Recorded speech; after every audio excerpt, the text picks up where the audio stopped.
السلام علیکم ورحمۃ اللہ وبرکاتہ۔ بسم اللہ الرحمن الرحیم۔ اللہم صلی علی محمد وعلی آل محمد کما صلیت علی ابراہیم وعلی آل ابراہیم انک حمید مجید۔ اللہم بارک علی محمد وعلی آل محمد کما بارکت علی ابراہیم وعلی آل ابراہیم انک حمید مجید۔ باب اللقطہ۔ عن انس رضی اللہ عنہ قال مر النبی صلی اللہ علیہ وسلم بتمرۃ فی الطریق فقال لولا انی اخاف ان تکون من الصدقۃ لاکلتها متفق علیہ۔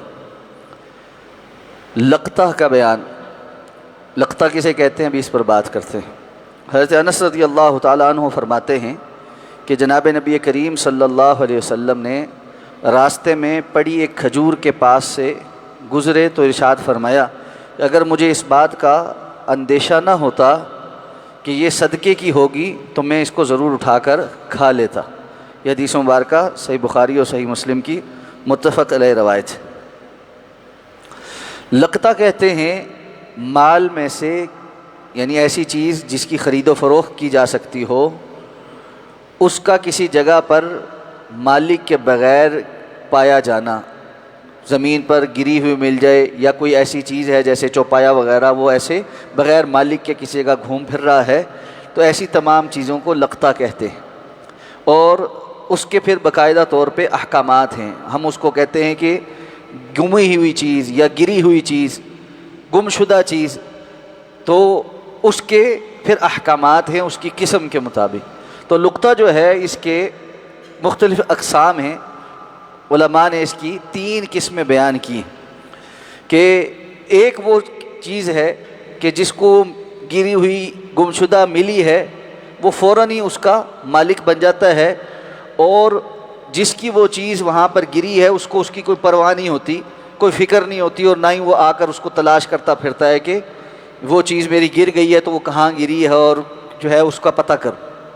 تو ایسی کوئی چیز ہے جس کا گرنے پر مالک کو کوئی پریشانی نہیں ہے اور نہ وہ ڈھونڈتا ہوا آئے گا، تو جس کو بھی وہ ملی ہے وہ فوری طور پر اس کا مالک بن جاتا ہے۔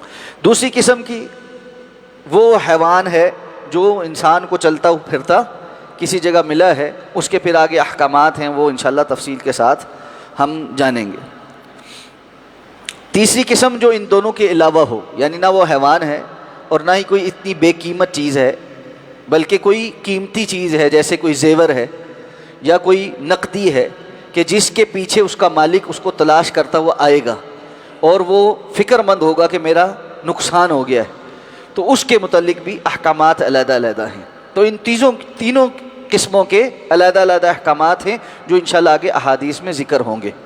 تو جو حدیث مبارکہ سب سے پہلے ذکر کی ہے یہ پہلی قسم کی ہے کہ رسول اللہ صلی اللہ علیہ وسلم راستے میں جا رہے تھے، آپ نے ایک کھجور گری ہوئی دیکھی، تو آپ نے فرمایا کہ اگر مجھے اس بات کا اندیشہ نہ ہوتا کہ یہ صدقے کی ہوگی تو میں اس کو اٹھا کر ضرور کھا لیتا ہے۔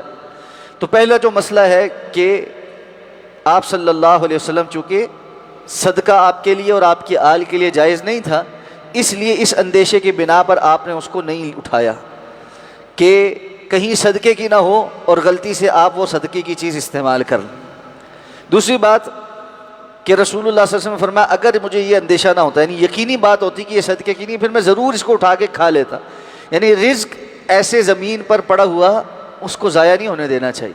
ہمارے یہاں بعض لوگ ایسے کرتے ہیں کہ کوئی ایسا لقمہ وغیرہ زمین پہ گر گیا تو اس کو پھینک دیتے ہیں۔ حکم اس بات کا ہے کہ اگر وہ ایسا ممکن ہے کہ وہ نوالا یا چیز کھانے کی ایسی ہے جس کو اٹھا کر جھاڑ پونچھ کر صاف کیا جا سکتا ہے، جیسے یہ کھجور ہے تو اس کو کوئی مسئلہ نہیں، اس کو صاف کیا جا سکتا ہے۔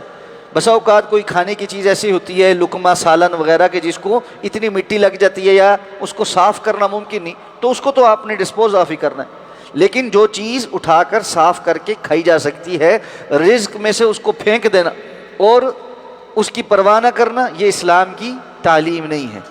تو اس کے ضمن میں وہ بھی شامل کر لیں کہ پھر جو جان بوجھ کر ہم رزق ضائع کرتے ہیں، اور بالخصوص شادی بیاہ کے موقع پہ پلیٹوں پہ پلیٹیں بھر رہے ہیں اور آنکھوں کی ہوس پوری نہیں ہوتی، اور ایسے لگتا ہے کہ پہلا اور آخری کھانا ہے جو کھانا ہے، اور اس کے بعد کبھی زندگی میں کھانا نہ پہلے کبھی ملا نہ اس کے بعد ملے گا، اور پھر وہ پلیٹوں میں ہی بچا رہتا ہے اور پھر وہ ضائع ہوتا ہے۔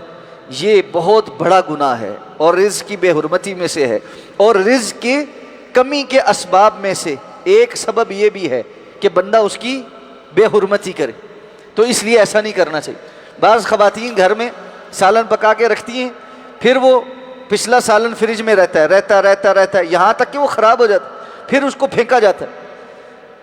اس کو کسی کو دینا کہ جی وہ استعمال کر لے، وقت پر استعمال کر لے، نہیں جی گھر پڑا ہے چلو استعمال کر لیں گے، اور وہ استعمال ہوتا نہیں اور باسی ہو کر خراب ہو کر پھینک دیا جاتا ہے۔ یہ رزق کی بے حرمتی۔ اسی طرح گھروں کے اندر کھانے کی چیزیں جو راشن ہے اس کے نکالنے میں، جیسے آٹا ہے یا چاول ہیں، جب وہ ایک برتن سے دوسرے برتن میں منتقل کرنے لگیں، اس بے پرواہی کے ساتھ اس کو نکالنا کہ آدھا گر رہا ہے اور ادھر ادھر جو گر گیا اس کو پھر جھاڑو کے ساتھ کوڑے میں پھینک دینا، یہ ساری اس کی قسموں میں سے ہے۔ یہ بے حرمتی اسلام کو پسند نہیں۔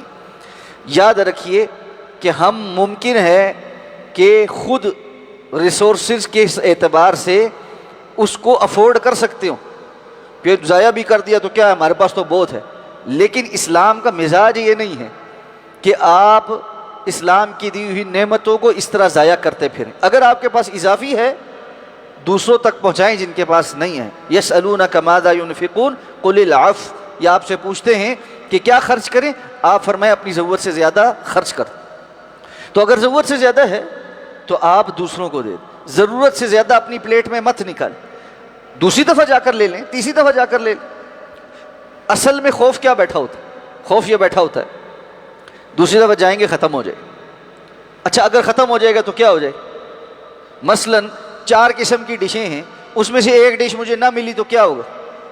ہم بھوکے مر جائیں گے؟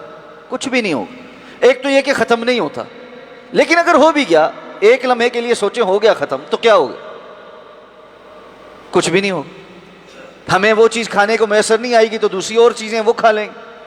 تو یہ جو حرکتیں ہیں ان سے باہر نکلیں۔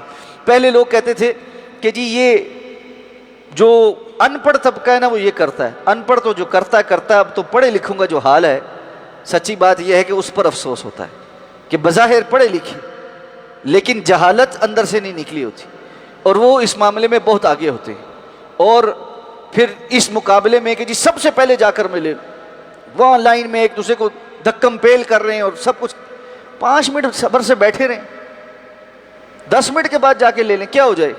خالی پڑے ہوتے ہیں باقی بوفے سارے، بعد میں جب سارے کھانا ڈال چکے ہوتے ہیں موجود ہوتا ہے کھانا۔ اس لیے یہ صرف تھوڑے سے صبر کی بات ہے جو ہمارے ہاں بالکل نہیں۔ ہم میں روڈ پر چلتے ہوئے ہر بندہ ایسے ہارن دے رہا ہوتا ہے کہ اسی نے جا کے آگ بجھانی، اسی نے جا کر دنیا کا سب سے امپورٹنٹ کام کرنا ہے، حالانکہ اس نے کچھ بھی نہیں کرنا ہوتا، کچھ بھی اس نے نہیں کرنا ہوتا۔ ابھی ہم نماز پڑھ رہے ہوتے ہیں، بہت سارے ساتھی اٹھ کے باہر جاتے ہیں، جی خیر کی 5 7 منٹ 10 منٹ کی کوئی بات نہیں آپ نے سننی، کرنا کیا جا کے؟ دل پہ ہاتھ رکھ کے بتائیں، جو ہم سارے اٹھ کر نکل جاتے ہیں، اکثر اوقات ہم نے کیا کرنا ہوتا ہے؟